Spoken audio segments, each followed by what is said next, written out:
मेरे परिवारजनों, संतों का स्वभाव होता है कि जो उनका संग पाता है, उनका मार्गदर्शन पाता है, वो खुद संत बन जाता है।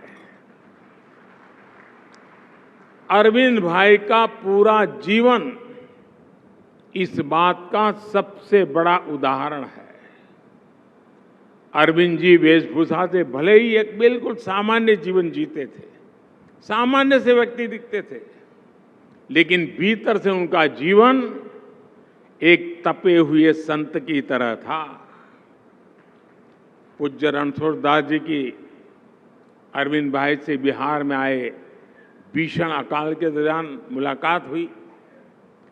संत के संकल्प और सेवा की सामर्थ्य कैसे इस संगम के उससे सिद्धि के कैसे कई आयाम स्थापित हुए, ये आज हमारे सामने है।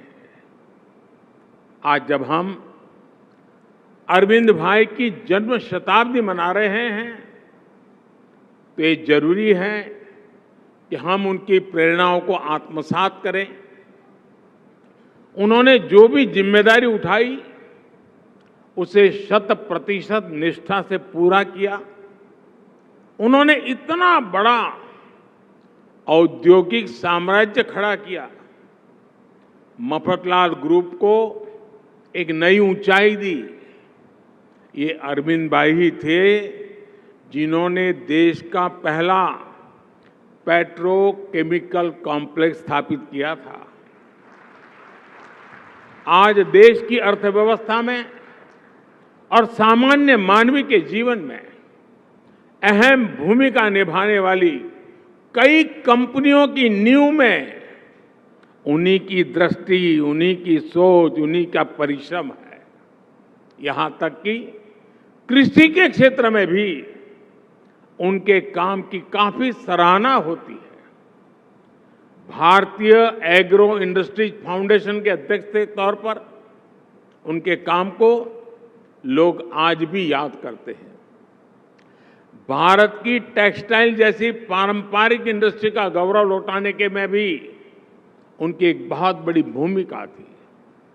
देश के बड़े बड़े बैंकों को, बड़ी बड़ी संस्थाओं को भी उन्होंने नेतृत्व दिया। उनके काम ने, उनके परिश्रम और प्रतिभा ने औद्योगिक जगत के साथ साथ समाज पर एक अलग छाप छोड़ी है।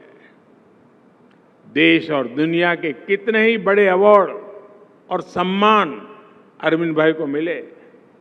The lions humanitarian award, citizen of Bombay award, sir Jahangir Gandhi gold medal for industrial peace, ऐसे अनेकों सम्मान देश के लिए अरविंद भाई के योगदान के प्रतीक है।